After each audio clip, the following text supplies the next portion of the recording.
17वां अध्याय। नोम राजा। नोम्स का राज्य नॉनस्टिक महासागर की सीमा पर नहीं है, जिससे ये रिनकेटिंग के राज्य और विलस के देश द्वारा अलग किया गया है, जो कि ईव की भूमि का एक हिस्सा है।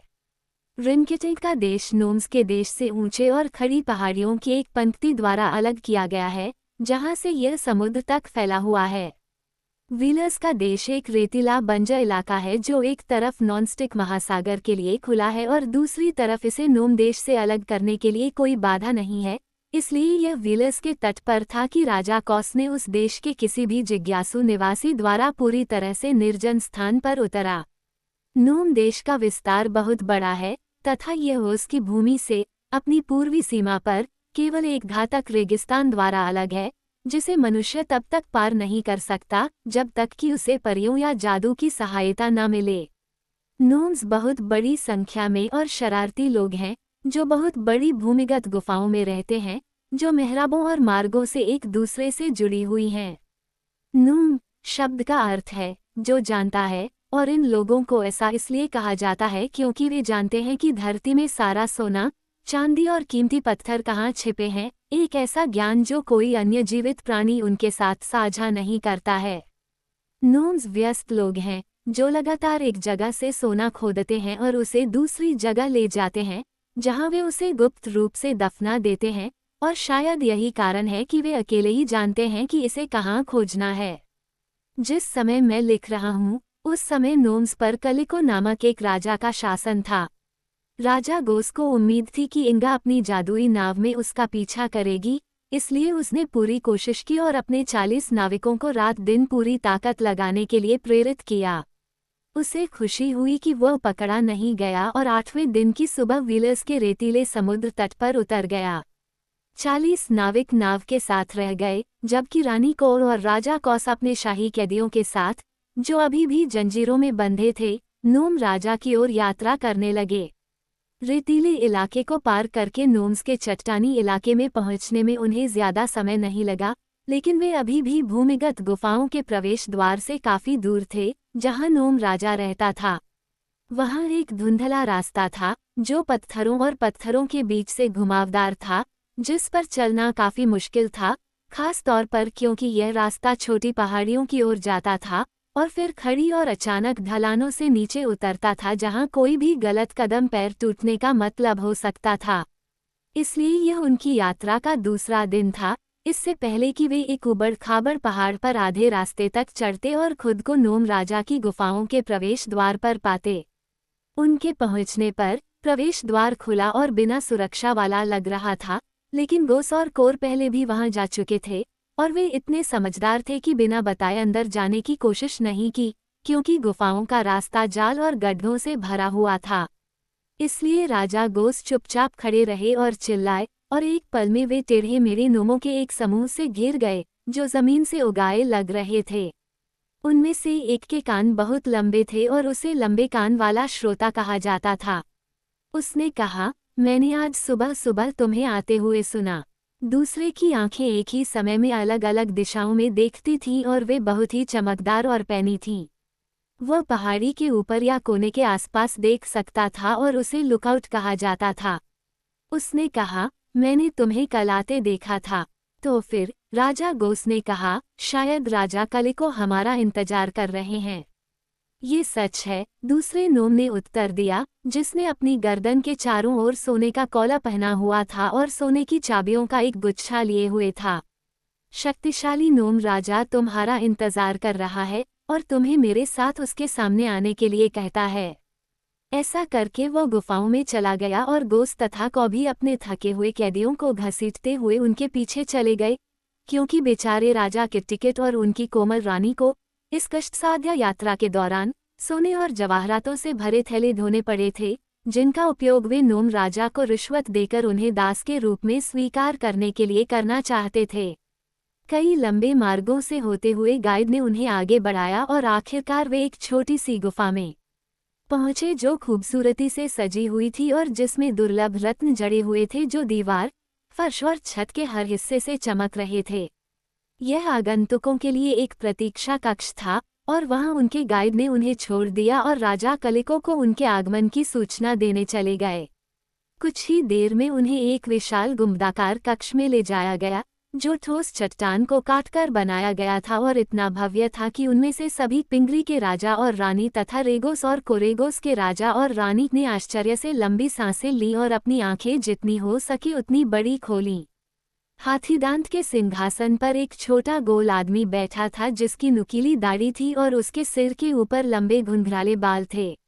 वह रेशमी वस्त्र पहने हुए था जिस पर शानदार कढ़ाई की गई थी, जिसमें कटे हुए माणिक के बड़े बटन लगे हुए थे। उसके सिर पर हीरे का मुकुट था और उसके हाथ में एक सुनहरा राजदंड था जिसके एक सिरे पर एक बड़ी रत्न जड़ित गेंद थी। ये कलिको था जो सभी नोम्स का राजा और शासक था। उसने अपने आगंतुकों को प्रसन्नतापूर्वक सिर हिलाया और प्रसन्न स्वर में कहा, अच्छा महाराज, मैं आपके लिए क्या कर सकता हूँ? राजा गोस ने आदरपूर्वक उत्तर दिया, मेरी इच्छा है कि मैं 2 कैदियों को आपकी देखभाल में रखूं, जिन्हें आप अब अपने सामने देख रहे हैं।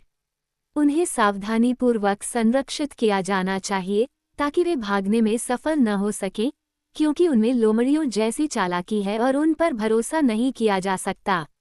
मैं आपसे जो अनुग्रह मांग रहा हूँ उसके बदले में मैं आपके लिए सोने और कीमती रत्नों के बहुमूल्य उपहार लाया हूँ।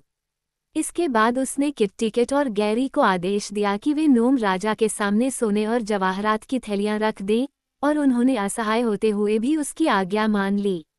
बहुत बढ़िया, राजा कलिको ने सिर हिलाकर स्वीकृति व्यक्त की, क्योंकि सभी नोमों की तरह उसे भी सोने और जवाहरात के खजाने से प्यार था।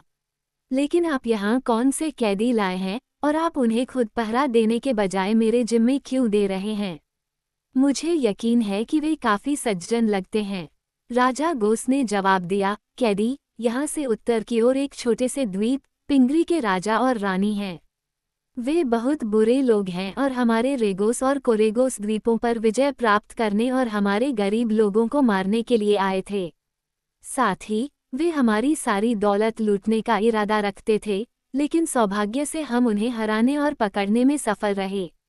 हालांकि उनका एक बेटा है जो एक भयानक जादूगर है और वह जादू की कला से पिंगरी के इन भयानक राजा और रानी को ढूंढने और उन्हें मुक्त करने की कोशिश कर रहा है ताकि वे अपने दुष्कर्म जारी रख सकें।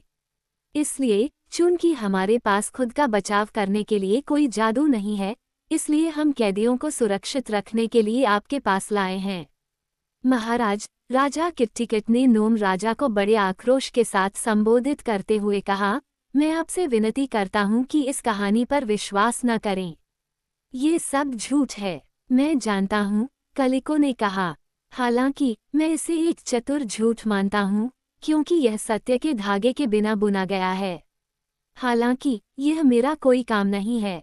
सच्चाई यह है कि मेरा अच्छा दोस्त राजा गोस तुम्हें मेरी भूमिगत गुफाओं में रखना चाहता है ताकि तुम बच न सको, और मैं इस छोटी सी बात में उसे खुश क्यों न करूं। गोस एक शक्तिशाली राजा और एक महान योद्धा है, जबकि तुम्हारा पिंगरी द्वीप उजाड़ है और तुम्हारे लोग बिखरे हुए हैं। मेरे दिल में, राजा किट, मैं तुम्हारे साथ सहानुभूति रखता हूँ, लेकिन व्यापार नीति के मामले में हम शक्तिशाली राजाओं को एक साथ खड़े होना चाहिए और कमजोर लोगों को अपने पैरों तले रौंदना चाहिए। राजा किट को ये देखकर आश्चर्य हुआ कि नोम्स के राजा ने इतनी स्पष्टवादी और इतनी अच्छी जानकारी दी है, और उसने तर्क देने की कोशिश की कि वो और उसकी कोमल पत्नी अपने क्रूर भाग्य के लायक नहीं थे और यह कि कलिको के लिए रेगोस के दुष्ट राजा के बजाय उनका पक्ष लेना अधिक बुद्धिमानी होगी। लेकिन कलिको ने केवल अपना सिर हिलाया और मुस्कुराते हुए कहा, ये तथ्य कि तुम एक कैदी हो, मेरे बेचारे किट, इस बात का सबूत है कि तुम राजा कॉस से कमजोर हो और मैं शक्तिशाली लोगों से निपटना पसंद करता हूँ। वैसे, उसने रेगोस के राजा की ओर मुड़ते हुए कहा, क्या इन कैदियों का ओस की भूमि से कोई संबंध है? तुम क्यों पूछ रहे हो? गोस ने कहा, क्योंकि मैं उस लोगों को नाराज करने की हिम्मत नहीं कर सकता, जवाब मिला। जैसा कि आप जानते हैं, मैं बहुत शक्तिशाली हूँ, लेकिन उसका ओज़मा मुझसे कहीं ज्यादा शक्तिशाली है। इसलिए अगर पिंगरी के ये राजा और रानी ओज़मा के संरक्षण में होते तो मेरा उनसे कोई लेना देना नहीं होता। मैं महाराज को विश्वास दिलाता हूँ कि कैदियों का ओज़ लोगों से कोई लेना देना नहीं है, गोस ने जल्दी से कहा।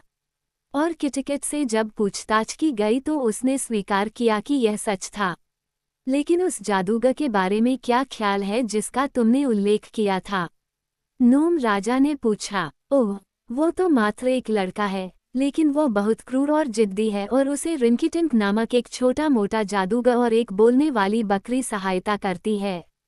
ओहो, एक बोलने वाली बकरी, क्या तुम कहते हो?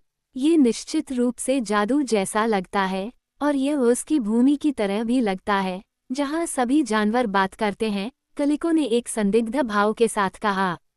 लेकिन राजा गोस ने उसे आश्वस्त किया कि बोलने वाली बकरी कभी उसमें नहीं गई थी। रिनकिटिंक के बारे में, जिसे आप जादूगर कहते हैं, नोम राजा ने आगे कहा, वह मेरा पड़ोसी है, आपको पता होना चाहिए, लेकिन चूंकि हम एक दूसरे से ऊंचे पहाड़ों से कटे हुए हैं, जिनके नीचे एक शक्तिशाली नदी बहती है, इसलिए मैं अभी तक राजा रिनकिटिंक से नहीं मिला हूँ। लेकिन मैंने उसके बारे में सुना है, और सभी रिपोर्टों से पता चलता है कि वो एक खुशमिजाज बदमाश है, और पूरी तरह से हानिरहित है। हालांकि, आपके झूठे बयानों और गलत बयानों के बावजूद, मैं आपके कैदियों को अपनी गुफाओं में सुरक्षित रखकर आपके द्वारा लाया गया खजाना कमाऊंगा। उनसे काम करवाओ, रानी को ने सलाह दी। वे बहुत नाजुक हैं, और उनसे काम करवाने से उन्हें सुखद पीड़ा होगी। मैं इस बारे में जो चाहूंगा करूंगा, नोम राजा ने सख्ती से कहा। इसमें संतुष्ट रहो कि मैं उन्हें सुरक्षित रखने के लिए सहमत हूँ। इस तरह सौदा तय होने और पूरा होने के बाद, कलिको ने सबसे पहले सोने और जवाहरात की जांच की और फिर उसे अपने शाही गोदाम में भेज दिया, जो कि खजाने से भरा हुआ था।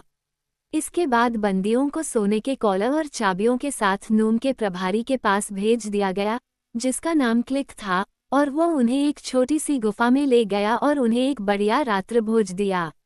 मैं तुम्हारा दरवाज़ा बंद कर दूंगा, क्लिक ने कहा, इसलिए अब तुम्हें उन भारी जंजीरों को पहनने की कोई ज़रूरत नहीं है। इसलिए उसने जंजीरें हटा दी और राजा किटकिट और उसकी रानी को अकेला छोड़ दिया। नॉर्थमैन द्वारा उन्हें पिंगरी से दूर ले जाने के बाद ये पहली बार था कि अच्छे राजा और रानी एक साथ अकेले थे और सभी बंधनों से मुक्त थे, और जब वे प्यार से गले मिले और अपने दुखद भाग्य पर अपने आंसू बहाए तो वे इस बात के लिए भी आभारी थे कि वे हृदयहीन राजा गोस के नियंत्रण से राजा कलिको की अधिक विचारशील देखभाल में चले गए थे। वे अभी भी बंदी थे, लेकिन उनका मानना था कि वे रेगोस और कोरेगोस की तुलना में नोम्स की भूमिगत गुफाओं में अधिक खुश रहेंगे। इस बीच राजा की शाही गुफा में एक बड़ी दावत रखी गई थी। राजा गोस और रानी कोर अपनी योजना में सफल होने के बाद इतने खुश थे कि उन्होंने उस रात देर तक खुशमिजाज नोम राजा के साथ खूब मौज मस्ती की। और अगली सुबह कलिको को चेतावनी देते हुए कि उनके आदेश के बिना किसी भी कीमत पर कैदियों को रिहा न किया जाए, रेगोस और कोरेगोस के राजा और रानी नोम की गुफाओं से निकलकर समुद्र के किनारे पर लौट आए, जहां उन्होंने अपनी नाव छोड़ी थी।